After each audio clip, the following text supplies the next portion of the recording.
Bismillahirrahmanirrahim. Assalamu alaikum students. Welcome to Legend Institute of Management and Sciences. Hope all of you are doing well. Our course title is Diversity of Invertebrate BS Zoology 3rd and I am your course instructor Sehri Shumar. बेटा आज हमने new phylum start करना है, that is phylum Annelida. ठीक है, last lecture में हमने basically phylum Mollusca को जो है वो कंप्लीट किया था। उसकी मैंने आपको असाइनमेंट भी दी थी, होप सो आप उसको अच्छे से रीड कर रहे होंगे, उसको अच्छे से पढ़ा होगा आपने।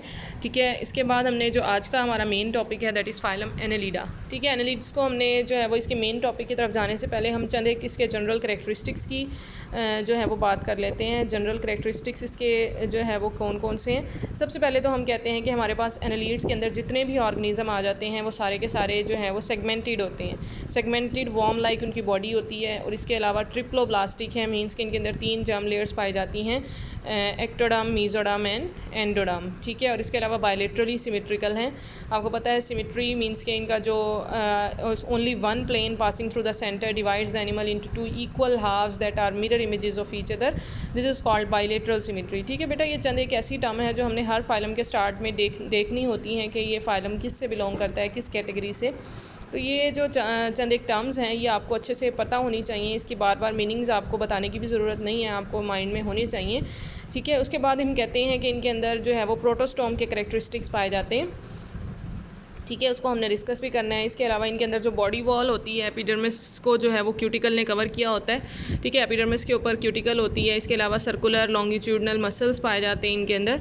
ठीक है, और इनकी बॉडी को हम 3 पार्ट्स के अंदर डिवाइड करते हैं, हेड, ट्रंक एंड पाइजीडियम। ठीक है, 3 पार्ट्स में हमने इनकी बॉडी को डिवाइड किया हुआ है, हेड, ट्रंक एंड पाइजीडियम। ठीक है, इसको हमने आगे जाकर डिस्कस भी करना है कि ये क्या चीज़ें हैं। ठीक है, बेसिकली ये जो पाइजीडियम है ये लास्ट पार्ट होता है जहाँ पर इनस पाया जाता है। ठीक है, तो हमने एनिमल को जो है वो 3 इक्वल पार्ट्स में डिवाइड किया हुआ है। उसके अलावा हम कहते हैं कि इनके अंदर क्लोज सर्कुलेटरी सिस्टम पाया जा रहा है। ठीक है, और इसके अलावा मेटानेफ्रीडिया या प्रोटोनेफ्रीडिया इनका एक्सक्रीटरी सिस्टम के स्ट्रक्चर्स इनके अंदर मौजूद होते हैं। इनके अंदर नर्वस सिस्टम की बात करें तो इनके अंदर मुख्तलिफ तरह के गैंग्लियाज होते हैं, नर्व कॉर्ड्स होती हैं जो कि इनके कम्युनिकेशन में हेल्प आउट कर रही होती हैं, जो कि हमने आगे डिटेल में डिस्कस करनी है। ठीक है, फ़िलहाल हम इनका जो है वो रिलेशनशिप चेक करते हैं विद अदर एनिमल्स। ठीक है, रिलेशनशिप विद अदर एनिमल्स। तो हम कहते हैं बेसिकली ये जो हमारे पास एनालिड्स हैं ये सारे के सारे प्रोटोस्टोम्स हैं। ठीक है, प्रोटोस्टोम्स आपको बार बार हमने 2 टर्म्स डिस्कस की हैं, प्रोटोस्टोम्स एंड ड्यूटेरोस्टोम्स। प्रोटोस्टोम्स को हम कहते हैं कि इनके अंदर स्पायरल क्लीवेज है। ठीक है, स्पायरल क्लीवेज आपको पता है रैंडम क्लीवेज को कहते हैं, जिसके अंदर जो न्यू सेल्स बनते हैं या जो हमारे पास ब्लास्टोमेयर्स बनते हैं वो अनइक्वल इन साइज़ होते हैं और वो एक दूसरे के टॉप पर इक्वली अरेंज नहीं हो पाते। इसके अलावा mouth drive from embryonic blastopore, इनका जो ब्लास्टोपोर होता है उससे माउथ बनता है। इट मीन्स इनके अंदर शाइजोसिलस सिलोम पाई जाती है। ठीक है, डेवलप ट्रोकोफोर लार्वा, और ट्रोकोफोर लार्वा इनके अंदर बनता है जो कि इस मेंबर के अंदर जितने भी आप कह सकते हैं क्लासेस हैं उनके अंदर मोस्टली जो है वो ट्रोकोफोर लार्वा पाया जाता है। The hypothesis about the origin of coelom are schizocoelous and enterocoelous hypothesis. ठीक है, हाइपोथेसिस की बात करें तो दोनों तरह के हाइपोथेसिस हमारे पास मौजूद हैं about the origin of coelom, schizocoelous और एंटीरोसिलस, जिसको हमने लास्ट लेक्चर में भी डिस्कस किया था इनकी डिटेल को। लेकिन जो मोस्टली एक्सेप्ट किया जाता है, कहा जाता है कि इनके अंदर जो है वो शाइजोसिलस सिलोम फॉर्मेशन हुई है।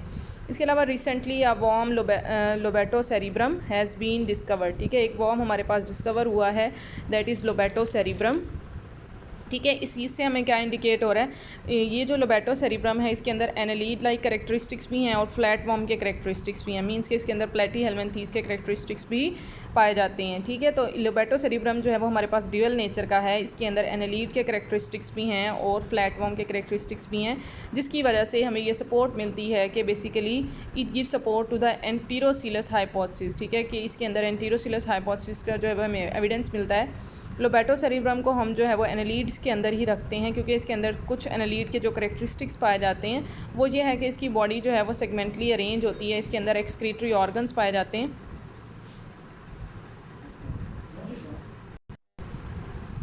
ठीक है, इनके अंदर जो है वो बेसिकली एंटीरोसिलस ओरिजिन हमें सपोर्ट मिलता है। लेकिन जो हमारे पास लोबैटोसेरिब्रम के एनालीड लाइक करैक्टरिस्टिक्स हैं वो ये हैं कि इनके अंदर सेगमेंटली अरेंज्ड एक्सक्रीटरी ऑर्गन्स होते हैं, इनकी बॉडी एनालीड लाइक होती है।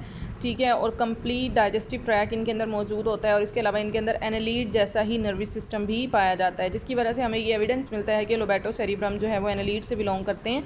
ठीक है, लेकिन इसकी जो एपिडर्मिस है वो सिलिएटेड होती है और ये एसिलोमेट होते हैं फ्लैट वर्म्स की तरह, ठीक है। इनके अंदर कोई प्रॉपर सिलोम नहीं पाई जाती, जिसकी वजह से हम कहते हैं कि इनके अंदर ये फ्लैट वर्म के करेक्टरिस्टिक्स हैं। लेकिन कुछ जूलॉजिस्ट जो हैं वो लोबैटोसेरिब्रम को ट्रिप्लोब्लास्टिक इंडिकेट करते हैं। ट्रिप्लोब्लास्टिक हैं ये, एसिलोमेट एनिमल हैं, can drive from the annelid lineage, ठीक है, कि ये एनालीड लिनिएज से ही ड्राइव हुए हैं, ठीक है। तो ये हमारे पास जो है वो एक आप कह सकते हैं मिड जो है वो करेक्टरिस्टिक्स हैं इसके बिटवीन एनालीड एंड फ्लैट वर्म्स, ठीक है। तो ये हो गए हमारे पास फाइलम एनालीडा के जो है वो रिलेशनशिप विद अदर एनिमल्स। उसके बाद हमने जो है वो इसके मेन पॉइंट्स की तरफ आना है, दैट इज़ मेटाबॉलिज्म एंड टेगमेटाइजेशन, ठीक है। मेटाबॉलिज्म हम किसे कहते हैं, सबसे पहले हम इनकी डेफिनेशंस देखेंगे। मेटाबॉलिज्म हम कह रहे हैं कि हमारे पास segmental arrangement of body parts in an animal is called metabolism, ठीक है। सेगमेंटल अरेंजमेंट, जैसे ये आपको बॉडी नज़र आ रही होगी, हमारे पास एनालीड की बॉडी है, ये आपको सेगमेंट्स में नज़र आ रही है। तो बेसिकली इसकी जो बॉडी के सेगमेंट्स हैं, इसकी बॉडी के इंटरनल ऑर्गन्स भी इसी तरह से सेगमेंटेड होते हैं, मींस के इंटरनल ऑर्गन्स भी सेगमेंट्स में ही डिवाइडेड होते हैं। It includes anatomical arrangement of organs, means के ऑर्गन्स भी जो हैं वो एनाटॉमिकली इसी तरह से अरेंज होते हैं। Each segment has its own excretory, nervous and circulatory structure, मतलब हर जो है वो सेगमेंट के अंदर अलग से जो है वो इसके ऑर्गन्स पाए जाते हैं। इट मीन्स के जो हमारे पास एक्सटर्नल सेगमेंटेशन है वो इंटरनल सेगमेंटेशन के साथ कोरेस्पोंड कर रही होती है। ना सिर्फ एक्सटर्नली हमें इनकी बॉडी डिवाइडेड नज़र आती है, बल्कि इंटरनली भी इनकी बॉडी जो है वो सेगमेंटली डिवाइडेड होती है, ठीक है। Body cavity of annelids arises by segmental splitting of mesoderm during embryonic stage, ठीक है, कि इनकी जो बॉडी है वो सेगमेंटल स्प्लिटिंग की वजह से अराइज होती है। देखिए यहाँ पर आपको स्प्लिटिंग नज़र आ रही होगी कि सिलोम की जो स्प्लिटिंग हो रही है, मीजोडर्म की जो स्प्लिटिंग हो रही है, उसकी वजह से इनकी बॉडी जो है वो सेगमेंटेड होती है। मीजोडर्म जो है वो एक्टोडर्म और एंडोडर्म के दरमियान में, आपको पता है, एम्ब्रियोनिक गट के दरमियान में जो पाई जाती है। और इसके अलावा ईच कैविटी जो है वो डबल मेम्ब्रेन सेप्टम, ये देखें आपको सेप्टम भी नज़र आ रहा है कि हर कैविटी जो है वो सेप्टम के ज़रिए से अलहदा हुई हुई है, ठीक है। तो ये हमारे पास आप कह सकते हैं कि ये जो इसकी सेप्टम है और ये ऊपर और नीचे आपको जो कैविटीज़ नज़र आ रही हैं, स्ट्रक्चर नज़र आ रहे हैं, इनको हम मेजेंट्रीज़ बोलते हैं। ऊपर वाली है हमारे पास डॉर्सल मेजेंट्री, नीचे वाली है वेंट्रल मेजेंट्री, ठीक है। सेंटर में सिलोम है और ये आपको सेप्टम नज़र आ रहा है जो कि सेपरेट कर रहा है, ठीक है। उसके बाद मसल्स जो हैं वो इनकी बॉडी में इसी तरह से डिवेलप होते हैं। Muscles also develop from mesodermal layers of each segment, ठीक है। मसल्स भी यहाँ पर डिवेलप होते हैं। सर्कुलर मसल्स इनके अंदर मौजूद हैं जो कि एपिडर्मिस के डायरेक्ट नीचे पाए जाते हैं, ठीक है। इसके अलावा layer of longitudinal muscle is present just below the circular muscle, ठीक है। सर्कुलर मसल जो इनकी एपिडर्मिस के डायरेक्ट नीचे मौजूद हैं, उसके अलावा लेयर ऑफ लॉन्गिट्यूडनल मसल जो कि इनकी सर्कुलर मसल्स के नीचे पाए जाते हैं, ठीक है। मसल्स जो हैं वो हर सेप्टा के अंदर अलग से रन कर रहे होते हैं। और कुछ पोलिकीड्स ऐसे भी हैं जिनके अंदर ओब्लीक मसल्स भी पाए जाते हैं और डॉर्सोवेंट्रल मसल्स भी मौजूद होते हैं, ठीक है। तो ये जो मसल्स हैं ये बेसिकली इनको जो है वो मूवमेंट में हेल्प आउट कर रहे होते हैं। सिलोम यहाँ पर लिखा हुआ है, देखें, coelom partition by wall, coelom को जो है वो पार्टीशन किया हुआ है, अलग किया हुआ है वॉल्स ने। Serial repeating segmentation that is called metamerism, each segment metamere या फिर सोमाइट, हर सेगमेंट को अलग से हम मेटामियर भी कह सकते हैं या फिर सोमाइट भी कहा जाता है। अब ये तो हो गई मेटामेरिज्म। टेगमेटाइजेशन किसे कहते हैं? टेगमेटाइजेशन होती है हमारे पास कि हर ऑर्गन चूँकि अलग से पाया जा रहा है हर सेगमेंट के अंदर, तो हर सेगमेंट जो है वो आप कह सकते हैं फंक्शनल होता है, ठीक है, दैट इज़ कॉल्ड टेगमेटाइजेशन। और ये टेगमेटाइजेशन जो है वो एनालीड्स के अंदर भी डिस्प्ले होती है, ठीक है, और ये हमारे पास आर्थ्रोपोड्स के अंदर भी डिस्प्ले होती है। लेकिन जो एनालीड्स के कुछ फीचर्स हैं उनमें हम कहते हैं कि एनालीड्स जो है हमारे पास ट्रिप्लोब्लास्टिक हैं, सिलोमेट इनके अंदर ऑर्गेनाइजेशन है, मींस के अंदर इनके अंदर प्रॉपर सिलोम पाई जाती है, बायलेटरल सिमेट्री है इनके अंदर, कंप्लीट डाइजेस्टिव ट्रैक है और इनके अंदर एक वेंट्रल नर्व कॉर्ड पाया जाता है, ठीक है। तो ये इनके चंद एक करेक्टरिस्टिक्स हैं जो हमें एनालीड्स को जो है वो डिफ्रेंशिएट करते हैं आर्थ्रोपोड से। लेकिन आर्थ्रोपोड के अंदर भी मेटामेरिज्म और टेगमेटाइजेशन होती है, लेकिन डिफरेंस ये है कि उनके अंदर जो मेटामेरिज्म है वो एक्सटर्नली हमें मेटामेरिक नज़र आते हैं, लेकिन इंटरनली वो मेटामेरिक नहीं होते, मतलब इंटरनली उनकी बॉडी डिवाइडेड नहीं होती, ठीक है। ये तो हो गया हमारे पास मेटामेरिज्म एंड टेगमेटाइजेशन। आगे हमने इनके एडवांटेजेस डिस्कस करने हैं कि इनकी बॉडी जो सेगमेंट्स में डिवाइडेड हुई हुई है उसके हमारे पास एडवांटेजेस क्या हैं। तो सबसे पहला एडवांटेज है हमारे पास क्रिएशन ऑफ हाइड्रोस्टेटिक कंपार्टमेंट्स, ठीक है, कि सिलोम जैसे ही डिवाइड हुई है, मसल्स प्रोड्यूस हुए हैं, उसकी वजह से हाइड्रोस्टेटिक कंपार्टमेंट्स बन गई हैं। मींस के सिलोम आपको पता है उसके अंदर सिलोमिक फ्लूइड होता है, उसकी वजह से आप कह सकते हैं उस फ्लूइड की वजह से हर कंपार्टमेंट के अंदर जो फ्लूइड है उसकी वजह से हाइड्रोस्टेटिक कंपार्टमेंट बन गए हैं। और ये जो हाइड्रोस्टेटिक कंपार्टमेंट है इसके बहुत सारे एडवांटेजेस हैं। एक तो ये कि ये लोकोमोशन में हेल्प करता है। सेकेंडली ये कि ये सपोर्टिव फंक्शंस का जो है वो रोल प्ले करता है, मतलब ये बॉडी को सपोर्ट भी दे रहा है और सेकेंडली ये लोकोमोशन में भी हेल्प करता है, ठीक है। और ये फंक्शंस जो हैं वो नॉन मेटामेरिक एनिमल्स के अंदर पॉसिबल नहीं होते, चाहे उनके अंदर हाइड्रोस्टेटिक स्केलेटन भी पाया जाए, लेकिन अगर उनके अंदर बॉडी उनकी डिवाइडेड नहीं है, मेटामेरिक नहीं है, तो उनके अंदर ये फंक्शंस पॉसिबल नहीं होते। इसके अलावा हम कहते हैं कि हर सेगमेंट इंडिपेंडेंटली जो है वो कंट्रोल हुआ होता है और मसल्स उसके अंदर एंटागोनिस्टिक पेयर में काम कर रहे होते हैं। सिलोमिक फ्लूइड जो है उनको हाइड्रोस्टेटिक स्केलेटन प्रोवाइड करता है और मसल्स जो हैं एक दूसरे के अगेंस्ट ऑपरेट करते हैं, एंटागोनिस्टिकली ऑपरेट करते हैं, जिसकी वजह से स्विमिंग पॉसिबल होती है, क्रॉलिंग पॉसिबल होती है और ये बरोइंग भी पॉसिबल होती है। मतलब इनके डिफरेंट मेथड्स हैं लोकोमोशन के, स्विमिंग कर सकते हैं, क्रॉलिंग कर सकते हैं और बरोइंग भी कर सकते हैं। तो ये डिफरेंट जो इनके लोकोमोशन के मेथड हैं वो बेसिकली हाइड्रोस्टेटिक कंपार्टमेंट की वजह से ही पॉसिबल हुए हैं। इसके अलावा नेक्स्ट हमारे पास जो इसका एडवांटेज है that is lessons the impact of injury.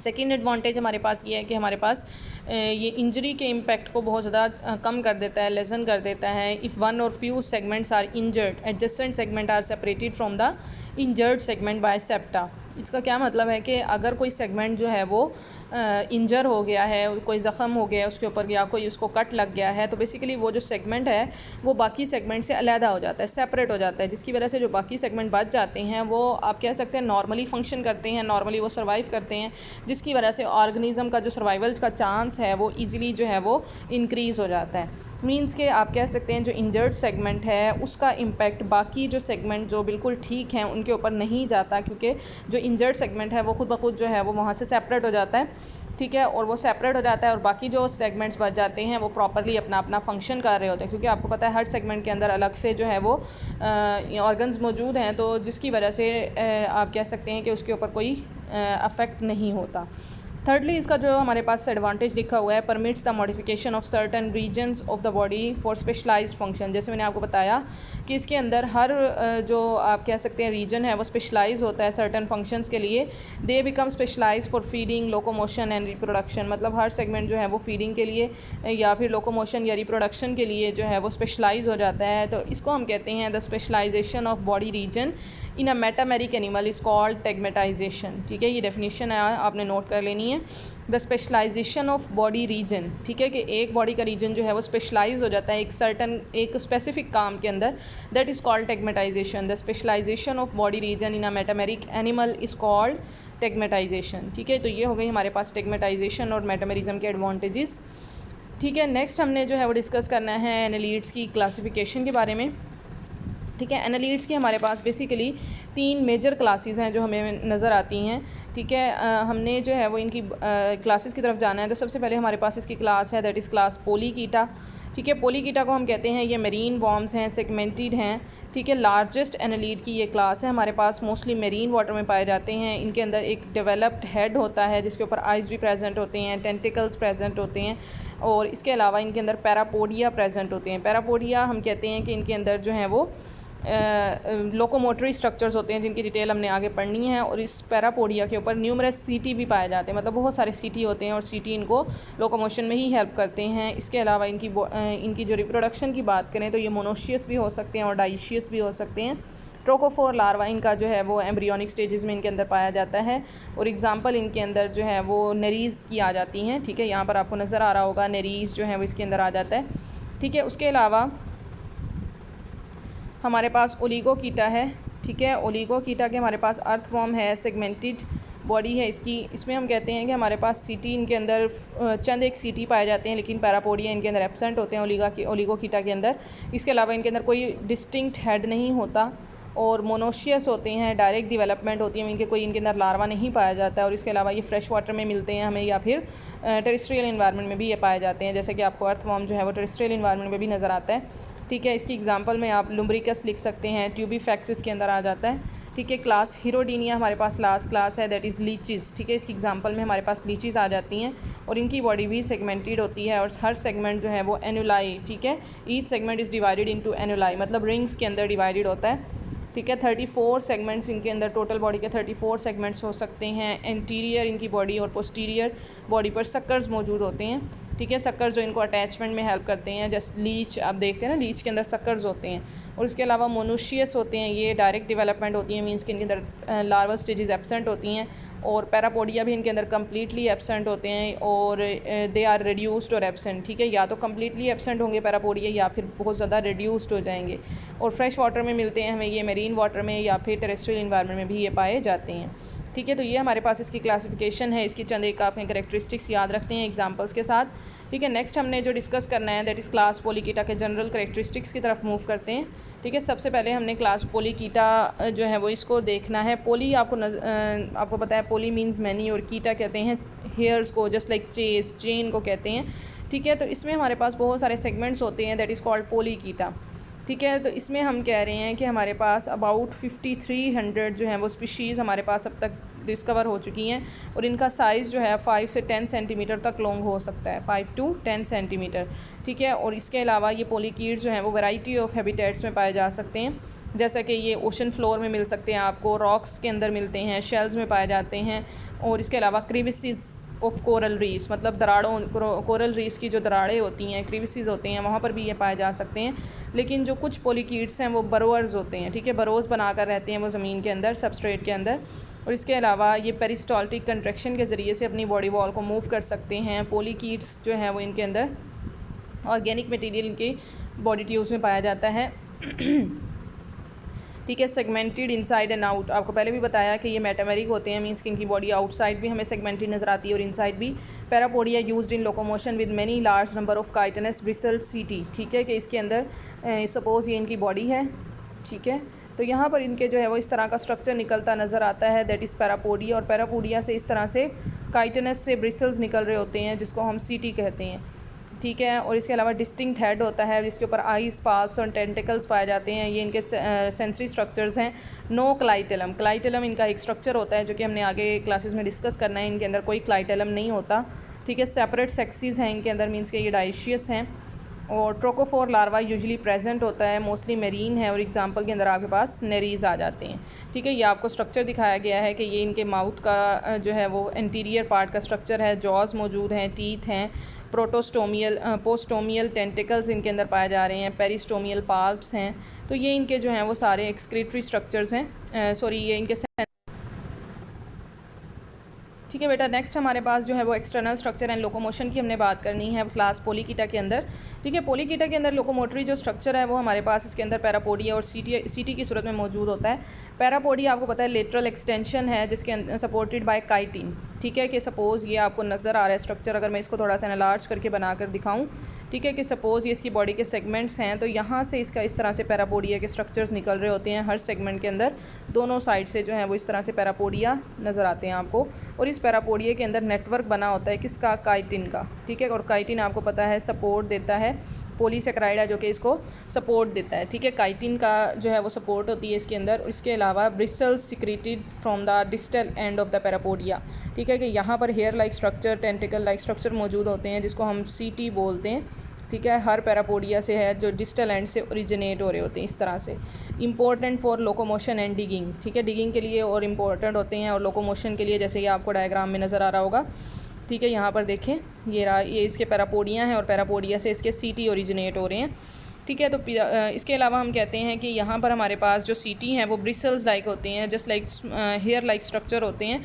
और इनकी जो है वो सीटी इनको डिगिंग में हेल्प करते हैं, लोकोमोशन में हेल्प करते हैं। इसके अलावा setae also hold a worm in its burrow और ट्यूब, ठीक है, कि यहाँ पर जहाँ पर भी ये रह रहे हैं, अगर ये किसी ट्यूब के अंदर पाए जा रहे हैं या किसी ये बरों के अंदर रह रहे हैं, तो सीटी इनको वहाँ पर सपोर्ट दे रही होती है, ठीक है। तो ये इनका जो है वो लोकोमोटरी स्ट्रक्चर हो गया।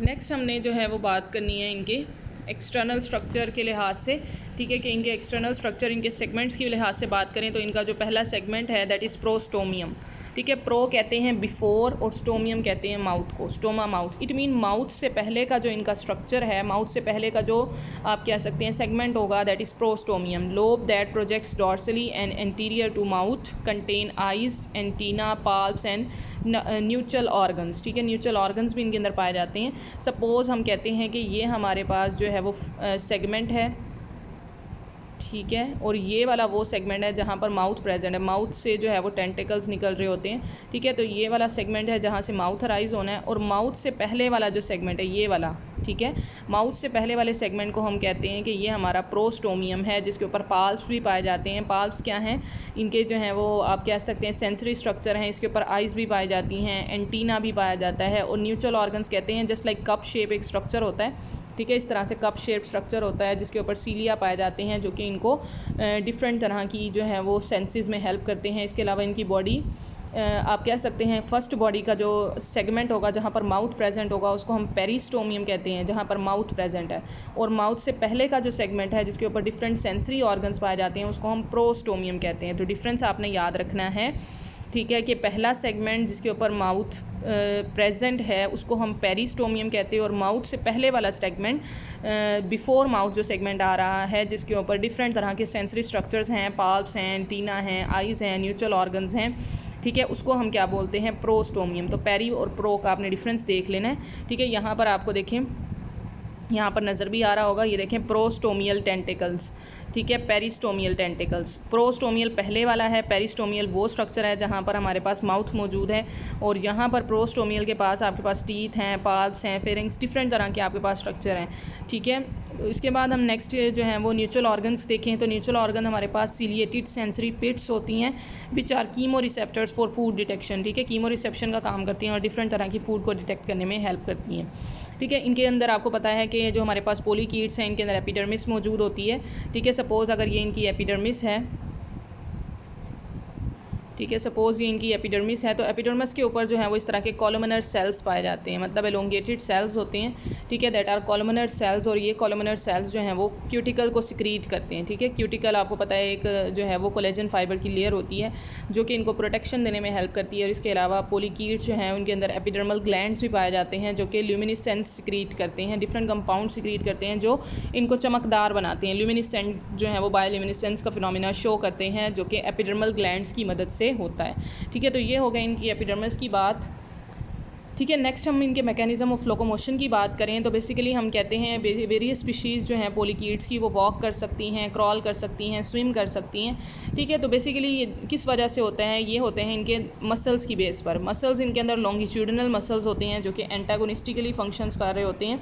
इसके अलावा इनके अंदर जो है वो पैरापोडियल मसल्स भी पाए जाते हैं, मतलब वो मसल्स जो इनके पैरापोडिया में पाए जाएँ दैट आर पैरापोडियल मसल्स, ठीक है। तो इनकी बॉडी इस तरह से हमें मूव करती हुई दिखाई देती है, ठीक है। यहाँ पर इनके अंदर जो है वो मसल्स मौजूद होते हैं। सपोज़ हम कहते हैं कि ये इनका स्ट्रक्चर है जहाँ से ये निकल रहा है इनका पैरापोडिया, ये क्या है, पैरापोडिया, और यहाँ पर इनके इस जगह पर और इस जगह पर इनके लॉन्गिट्यूडिनल मसल्स मौजूद हैं, ठीक है। तो हम कहते हैं कि जब ये मसल्स कॉन्ट्रैक्ट करेंगे, मतलब कॉन्ट्रैक्ट मतलब दोनों इस तरफ मूव करें अंदर की तरफ, तो ये लॉन्गिट्यूडिनल मसल्स की कॉन्ट्रैक्शन है। तो जैसे ही मसल्स लॉन्गिट्यूडिनल मसल्स दोनों तरफ से कॉन्ट्रैक्ट करेंगे तो पैरापोडिया साइज़ में क्या हो जाएगा, एलोंगेट हो जाएगा, मतलब इसका साइज़ इस तरह से बड़ा हो जाएगा। और जैसे ही पैरापोडिया आप कहेंगे कि ये हमारे पास जो लॉन्गिट्यूडिनल मसल्स हैं ये इस तरह से रिलैक्स होंगे, मतलब ऑपोजिट मूव करेंगे इधर और उधर, तो इस तरह से क्या होगा कि ये हमारे पास जो पैरापोडिया है इसका साइज़ क्या हो जाएगा, डिक्रीज़ हो जाएगा। तो ये आपने याद रखना है कि जब लॉन्गिट्यूडिनल मसल की कॉन्ट्रैक्शन होती है तो पैरापोडिया एलोंगेट हो जाता है, मतलब इरेक्ट हो जाता है, बाहर की तरफ निकल आता है। और जैसे ही लॉन्गिट्यूडिनल मसल्स की जो है वो रिलैक्सेशन होती है तो पैरापोडिया जो है वो आप कह सकते हैं रिलैक्स हो जाता है और वो अंदर की तरफ चला जाता है और उसका साइज़ स्मॉल हो जाता है, ठीक है। तो इसकी मूवमेंट की बेस पर हमने जो है वो देखना है किस तरह से होती है, ठीक है। इसकी मूवमेंट कुछ इस तरह से हमें दिखाई देती है कि ये इस तरह से बॉडी इसकी मूव कर रही होती है कि अगर ये सबस्ट्रेट है, ठीक है, यहाँ पर, तो एक बॉडी का पार्ट इसका ऊपर को उठा होता है और एक बॉडी का पार्ट इसका नीचे को होता है, ठीक है। तो यहाँ पर जब ये इसकी बॉडी का पार्ट ऊपर को उठा होता है तब इसके जो आप कह सकते हैं इसकी जो पैरापोडिया हैं वो साइज़ में छोटे हुए होते हैं, ठीक है, एलोंगेटेड नहीं होते। लेकिन जैसे ही इसकी बॉडी जो है वो ऊपर की तरफ मूव करती है तो इसका बॉडी जो पैरापोडिया है वो ऊपर की तरफ होता है, क्योंकि यहाँ पर हम कहते हैं कि जैसे ही बॉडी ऊपर वाली साइड पर होगी तो इसके लॉन्गिट्यूडिनल मसल्स कॉन्ट्रैक्ट करेंगे, ठीक है। और जैसे ही ये नीचे वाली साइड पर है तो इसके लॉन्गिट्यूडिनल मसल्स क्या कर रहे हैं, रिलैक्स कर रहे हैं, ठीक है। रिलैक्स की वजह से जो है वो इसकी आप कह सकते हैं कि पैरापोडिया का साइज़ डिक्रीज़ हो रहा है, ठीक है। तो ये आपने याद रखनी है कि यहाँ पर इसकी जो है वो पैरापोडिया एलोंगेट हो रहे हैं, ठीक है। इस तरह से इसके पैरापोडिया एलोंगेट हो रहे हैं और यहाँ पर इसके पैरापोडिया जो है वो साइज़ में डिक्रीज़ हो रहे हैं। तो ये इसकी चंद एक जो है वो पॉइंट ऑफ जो है वो इंटरसेक्शन का है जो आपने समझना है। इसको हम रीड करके देखते हैं। Their longitudinal muscle of one side of the body act antagonistically to the longitudinal muscles of the other side of the body. कि सपोज़ अगर ये बॉडी है तो एक साइड के मसल्स अगर कॉन्ट्रैक्ट कर रहे हैं तो ऑटोमेटिकली दूसरी साइड के मसल्स जो हैं वो रिलैक्स करेंगे। ठीक है, तो ये आपने याद रखना है कि सपोज़ अगर मैं बॉडी बनाऊँ इसकी इस तरह से, तो अगर मैं कहती हूँ कि इसकी बॉडी यहाँ पर इसके मसल्स जो हैं वो रिलैक्स हैं तो ओबियसली इस साइड पर उसके मसल्स कॉन्ट्रैक्ट करेंगे। तो इस तरह से इनका पेयर बनेगा।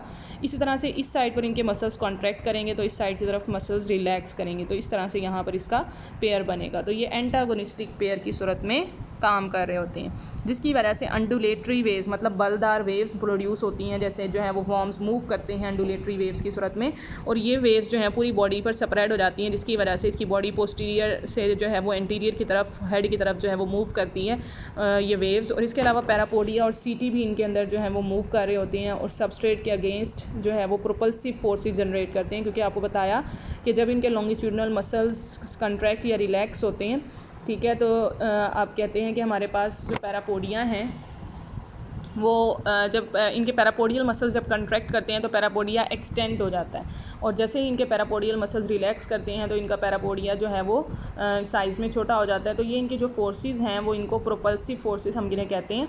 Thus they produce undulatory waves. The parapodia and CT act against substrate और water and they produce propulsive forces। ठीक है, ये प्रोपल्सिव फोर्सेस इसको मूव करने में हेल्प करती हैं। ठीक है, muscles of the parapodia of that side also contract, it Stephens the parapodia. कि जैसे ही मसल्स पैरापोडिया के कॉन्ट्रैक्ट करते हैं तो पैरापोडिया स्टिफ कर जाता है, जिसकी वजह से वो बाहर की तरफ निकल आता है और सीटी भी बाहर की तरफ निकल आती है और वो सबस्ट्रेट के साथ अटैच हो जाती है। ठीक है, और इसी तरह से ऑपोजिट क्या होगा कि जब पैरापोडियल मसल्स रिलैक्स करेंगे तो हमारे पास जो पैरापोडिया है वो अंदर की तरफ चला जाएगा और वो सबस्ट्रेट के साथ अटैच नहीं हो पाएगा। ठीक है, तो ये आपने याद रख लेना है। उसके अलावा burrowing polychaetes push through the sand and mud by contraction of the body wall. के जो बरोइंग पोलिकीड्स हैं वो अपनी बॉडी को कंट्रैक्ट और रिलैक्स करते हैं, जिसकी वजह से वो पुश करते हैं किसी भी सबस्ट्रेट के अंदर, बरो के अंदर। ठीक है, और for this purpose polychaete digest organic matter in the substrate, it eliminates absorb and indigestible material through the anus. ठीक है, कि वो सबस्ट्रेट जो है ऑर्गेनिक मटेरियल को डाइजेस्ट करते हैं और इनडाइजेस्टिबल मटेरियल को इनस के थ्रू जो है वो रिलीज़ भी कर देते हैं। ठीक है, तो ये हो गया हमारे पास mechanism of locomotion. Hope so थोड़ा सा ये जो है वो डिफ़िकल्ट सा टॉपिक है। अगर आपको नहीं भी समझ आता है तो आप लाजमी मुझसे इस जो है वो टॉपिक को दोबारा से डिस्कस कर सकते हैं। ठीक है, नेक्स्ट हमारे पास जो है वो फीडिंग एंड डाइजेस्टिव सिस्टम। इनकी फीडिंग की बात करें तो हम कहते हैं इनके अंदर कंप्लीट जो है वो डाइजेस्टिव सिस्टम पाया जाता है। सपोज़ ये इनकी बॉडी है, इस तरह से बॉडी डिवाइडेड है। ठीक है, हम कहते हैं कि इनकी बॉडी के हर इंटरनल ऑर्गन्स जो हैं वो डिवाइडेड होते हैं, लेकिन जो इनका डाइजेस्टिव सिस्टम है वो कंटिन्यूस होता है। ठीक है, इस तरह से ट्यूब लाइक डाइजेस्टिव सिस्टम पाया जाता है, जिसके एंटीरियर साइड पर जो है वो माउथ होता है और हर जो है वो सेगमेंट के अंदर इस तरह से सेप्टा पाया जाता है। ठीक है, इस तरह से, और इस सेप्टा के दरमियान में जो स्पेस बच जाती है उसको हम मेजेंट्रीज बोलते हैं। ठीक है, ये वाली स्पेस हमारे पास मेजेंट्री है और ये सेप्टा है जो कि इसके इंटरनल ऑर्गन को सेपरेट कर रहा होता है। ठीक है, यहाँ पर ये इसका माउथ प्रेजेंट है और यहाँ पर इसके जो है वो जॉज़ मौजूद होते हैं। और ठीक है, जॉज़ जो हैं वो इसको यहाँ पर जॉज़ मौजूद होते हैं ये वाले, और ये इसके मसल्स हैं रिट्रैक्टाइल मसल्स। ठीक है, अगर हम इसकी बॉडी को थोड़ा सा जो है वो देखें, जैसे लिखा हुआ है digestive tract of polychaete straight tube, mesenteries and septa suspend the digestive tube in the body. ठीक है, मेजेंट्रीज और सेप्टा जो है वो इसको सपोर्ट कर रहा होता है, किसको, डाइजेस्टिव ट्रैक को। Anterior region of the digestive tract is modified into proboscis that has protractor muscle. जैसे मैंने भी आपको यहाँ पर बनाकर दिखाया था। ठीक है, कि ये हमारी डाइजेस्टिव ट्रैक है, ये इसकी बॉडी है और ये इसका डाइजेस्टिव ट्रैक है। तो यहाँ पर इसका माउथ प्रेजेंट है जो कि रिट्रैक्टाइल है, बाहर की तरफ निकल सकता है क्योंकि यहाँ पर रिट्रैक्टाइल मसल्स मौजूद हैं। जस्ट लाइक प्रोबोसिस की तरह ये माउथ जो है वो बाहर की तरफ एक्सटेंड हो सकता है। The muscles and coelomic pressure can protrude the proboscis through the mouth. ठीक है, कि दो तरह के एक्शन है जो कि माउथ को बाहर की तरफ प्रोट्रूड करते हैं। एक तो मसल्स जो कि यहाँ पर रिट्रैक्टाइल मसल्स मौजूद हैं। Secondly coelomic fluid. ठीक है, सिलोमिक फ्लूइड इसकी बॉडी के अंदर जो सिलोम है उसके अंदर ये सिलोमिक फ्लूइड, इस तरह से पूरी बॉडी जो है वो इसकी सिलोमिक फ्लूइड से भरी होती है। तो सिलोमिक फ्लूइड जो है वो प्रेशर क्रिएट करता है। हम कहते हैं the muscles and the coelomic fluid pressure can protrude the proboscis through the mouth. Retractor muscles bring the proboscis back into the peristromium. Prostomium, ठीक है, कि ये हमारे पास जो है वो पेरिस्टोमियम के अंदर इसको बैक भी लेकर आ सकता है। In some polychaete the proboscis protrude and paired jaws are open, कि जैसे ही प्रोबोसिस बाहर की तरफ निकलेगा तो ये जो जॉज यहाँ पर प्रेजेंट होते हैं वो ओपन हो जाते हैं। तो जैसे ही जॉज ओपन होंगे जिसकी वजह से कोई भी जो आपका प्रे होगा, जिस पोलिकीट का जो भी प्रे है या फूड है वो उसको कैप्चर करेगा। Predatory polychaetes do not leave their burrow or coral क्रीविस, ठीक है, कि अगर जो प्रीडेटरी पोलिकीट्स होते हैं वो अगर बरो में रह रहे हैं तो वो वहीं पर जो है वो अपने फूड को भी लेते हैं, वो बाहर नहीं निकलते उस बरो से। तो वो क्या करते हैं कि जैसे ही कोई प्रे बरो की एंट्रेंस पर आता है तो वॉर्म क्विकली जो है वो अपने इंटीरियर पोर्शन को बाहर की तरफ एक्सटेंड करते हैं, मतलब प्रोबोसिस को बाहर की तरफ निकालते हैं, जिसकी वजह से प्रे को दोबारा से कैप्चर करके जैसे ही जॉज उनके ओपन होते हैं ये प्रे को कैप्चर करते हैं और दोबारा से उसको बरो के अंदर खींच लेते हैं, ठीक है। Some polychaetes have poison gland at the base of jaw, ठीक है, कि कुछ पोलिकीट्स के अंदर जॉज के ऊपर पॉइजन ग्लैंड होते हैं जिसकी वजह से जो प्रे होगा वो फ़ौरन से ही पैरालाइज हो जाएगा, जैसे ही उसको कैप्चर किया जाता है वो फ़ौरन से पैरालाइज हो जाता है। लेकिन कुछ पोलिकीट्स ऐसे भी हैं जो हर्बीवर्स हैं, कुछ स्क्वेंजर्स हैं और जो अपने जॉस को यूज़ करते हैं फॉर टीयरिंग ऑफ फूड, ठीक है, कि फूड की जो टीयरिंग होती है उसको जो है वो जॉस की मदद से करते हैं। और कुछ हमारे पास डेपोजिट फीडिंग भी होते हैं जो कि इंजेस्ट करते हैं ऑर्गेनिक मैटर को मेरीन सेडिमेंट से, ठीक है। बेसिक पैटर्न इनका सेम है कि इनके अंदर प्रोबोसिस पाया जाता है। माउथ जो है वो इनका एक्सटेंड हो सकता है बाय प्रोटेक्टर मसल्स, ठीक है, प्रोटेक्टर मसल्स की मदद से ये जो है वो अपने माउथ को बाहर की तरफ एक्सटेंड कर सकते हैं और जैसे ही माउथ बाहर की तरफ निकलेगा तो इनका जॉज ओपन हो जाते हैं। जॉज जैसे ही ओपन होते हैं तो ये अपने प्रे को अपनी तरफ कैप्चर कर लेते हैं और दोबारा से बरो में ले आते हैं, ठीक है। तो ये तो हो गया इनका फीडिंग एंड डाइजेस्टिव सिस्टम।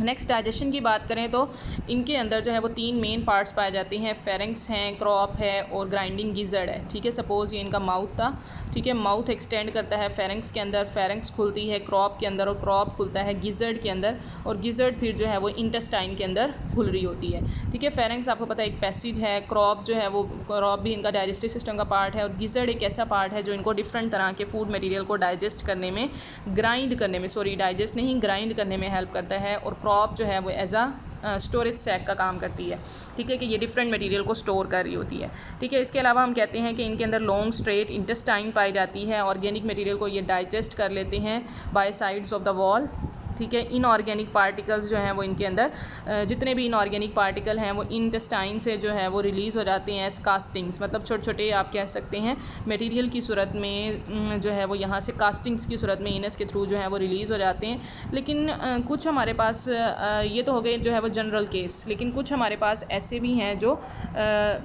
पोलिकीट्स ऐसे हैं जो कि ट्यूब्स के अंदर रहते हैं, ठीक है, ट्यूब्स के अंदर, और वो बेसिकली ट्यूब डिवेलिंग पोलिकीट्स जो हैं वो फ़िल्टर फीडर्स होते हैं, ठीक है, फ़िल्टर फीडर्स।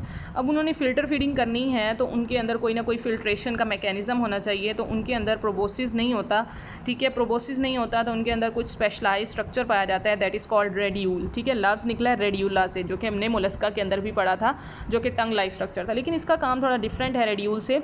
रेड्यूल जो है हम कहते हैं कि ये फ़ैन लाइक स्ट्रक्चर होता है जो कि फ़ैन वॉर्म्स के अंदर पाया जाता है, ठीक है। सपोज़ ये वॉर्म है तो उसकी इंटीरियर बॉडी इस तरह से उसके अंदर फ़ैन लाइक स्ट्रक्चर पाया जाता है जिसके ऊपर इस तरह से सीलिया पाए जाते हैं, दैट इज़ कॉल्ड रेड्यूल, ठीक है। और ये इसी रेड्यूल की बेस पर हम उन ऑर्गेनिज़म को फ़ैन वॉर्म्स भी बोलते हैं, ठीक है, कि जैसे ही अब ये फ़ैन वॉर्म्स करते क्या हैं, रेड्यूल्स जो हैं वो फनल शेप्ड होते हैं जो कि फ़ैन का काम करते हैं। इनके ऊपर जो सीलियाँ हैं वो वाटर के अंदर सर्कुलेट करते हैं जिसकी वजह से वो फूड पार्टिकल्स को कैप्चर करते हैं, मतलब कोई भी फूड आएगा तो ये सीलिया उसको कैप्चर करेंगे, जिसकी वजह से सिर्फ वही फूड कैप्चर होंगे जो कि आप कह सकते हैं जो इसकी सीलिया से गुजर सकेंगे।